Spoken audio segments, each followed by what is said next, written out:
Factors affecting goodwill कि कुछ हमारे फैक्टर्स हैं जो हमारी गुडविल को इफेक्ट करते हैं।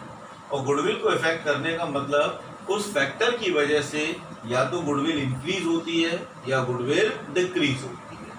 तो फैक्टर्स अफेक्टिंग गुडविल, तो इसमें फर्स्ट फैक्टर है बेटा इफिशिएंट मैनेजमेंट। तो इफिशिएंट मैनेजमेंट का मतलब है कि जो बिजनेस को मैनेज कर रहा है, अगर मैनेज करने वाले लोग इफिशिएंट हैं, अच्छे डिसीजंस लेते हैं, तो इससे बिजनेस की गुडविल इंक्रीज करेगी, क्योंकि सही डिसीजन से सही प्रॉफिट होंगे और सही प्रॉफिट होने से फर्म की गुडविल बढ़ेगी। एग्जांपल कि रिलायंस के जब डिस्ट्रीब्यूशन हुआ, दो हिस्से हुए, तो एक हिस्सा मिला अनिल अंबानी को, एक मिला मुकेश अंबानी को। तो मुकेश अंबानी का मैनेजमेंट प्रॉपर रहा तो फर्म ऊपर गई। अनिल अंबानी प्रॉपर मैनेज नहीं कर पाया तो अनिल अंबानी लॉस में गए। तो यहाँ पर फर्क किसका पड़ा?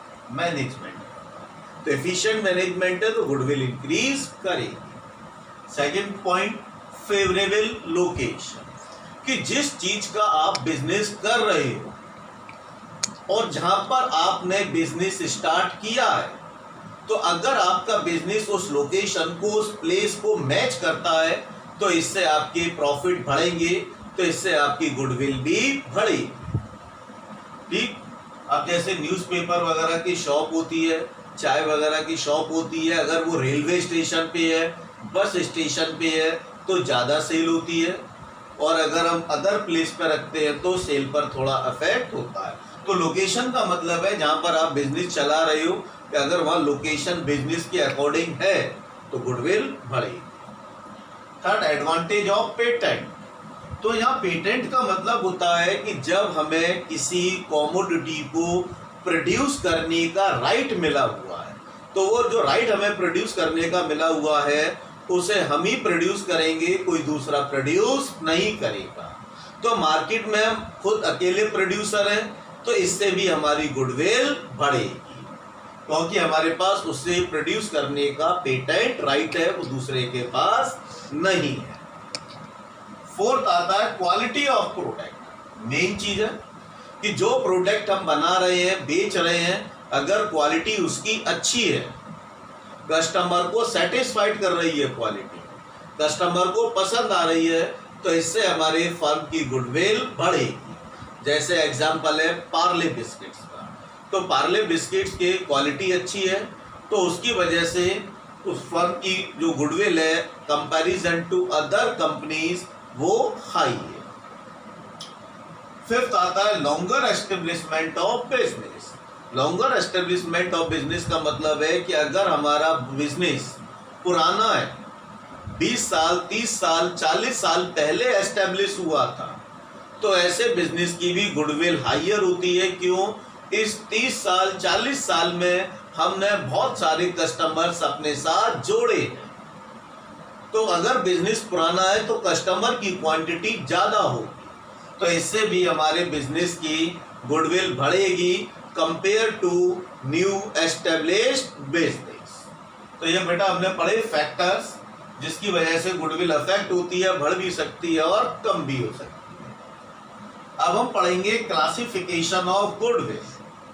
तो बेटा क्लासिफिकेशन ऑफ गुडविल में सिर्फ हम दो ही पढ़ेंगे। Purchase goodwill number 1, second is self generated goodwill. ठीक, purchase goodwill and second is self generated goodwill. तो जब हम इसको पढ़ेंगे तो एक हमारा अकाउंटिंग स्टैंडर्ड है, वो अकाउंटिंग स्टैंडर्ड है AS 26। AS मतलब अकाउंटिंग स्टैंडर्ड 26, उसके बारे में कहा गया है, गुडविल के बारे में। तो पहला है परचेस्ड गुडविल। परचेस्ड गुडविल का मतलब होता है बेटा कि अगर आपने कोई बिजनेस खरीदा, रनिंग बिजनेस, चलता हुआ बिजनेस खरीदा, मान लो कोई शॉप है रनिंग में थी और आपने उसको खरीद लिया। ठीक, तो आपने जब उसे परचेस किया तो जो शॉप की कीमत थी वो दी, प्लस आपने गुडविल का भी अमाउंट उसको पे किया। तो जहां पर आपने जो गुडविल खरीदी that is known as purchase goodwill. Confuse होगा, मैं एक एग्जांपल बताता हूं। जैसे मान लो आपने ये बिजनेस खरीदा, इस बिजनेस की जो भी शॉप है, जमीन है, उसके अंदर स्टॉक है, सभी कुछ मिला के मार्केट वैल्यू है इसकी 20 लाख, 20 लाख। कितने की मार्केट वैल्यू है उसकी? 20 लाख की। और आप उसको पे कर रहे हो 22 लाख। तो क्वेश्चन आता है मुझसे 2 लाख रुपए किसके ज्यादा दे रहे हैं? तो 2 लाख रुपए इसलिए हम उसके ज्यादा दे रहे हैं, गुडविल के ज्यादा दे रहे हैं, क्योंकि हमें एक चलता हुआ बिजनेस मिल रहा है जो हमें हेल्प करेगा तुरंत प्रॉफिट्स को अर्न करने में। तो यह हमने जो 2 लाख उसको ज्यादा दिए, तो ये 2 लाख हमारी कहलाएगी परचेज, क्योंकि हमने खरीदी है, इसके लिए हमने पे किया। तो यहाँ पर अकाउंटिंग स्टैंडर्ड 26 के अंदर मेंशन है कि अगर आप कोई गुडविल परचेज करते हो तो उसे आप बैलेंस शीट में शो कर सकते हो, लेकिन जल्दी से जल्दी आने वाली नेक्स्ट अकाउंटिंग ईयर्स में आपको उसे रिटेन ऑफ करना होगा। एज अर्लीएस्ट, जितना जल्दी हमें उसे रिटेन ऑफ करना है, लेकिन at the time of purchase हम उसको बैलेंस शीट के अंदर शो कर सकते हैं, लेकिन वो कंटिन्यूअस नहीं रहेगी, उसको रिटेन ऑफ धीरे धीरे हम कर देंगे। तो आगे समझ में बेटा, परचेज गुडविल क्या है? जिसके हमने कोई अमाउंट पे किया है, that is known as purchase goodwill. Second आती है सेल्फ जनरेटेड गुडविल।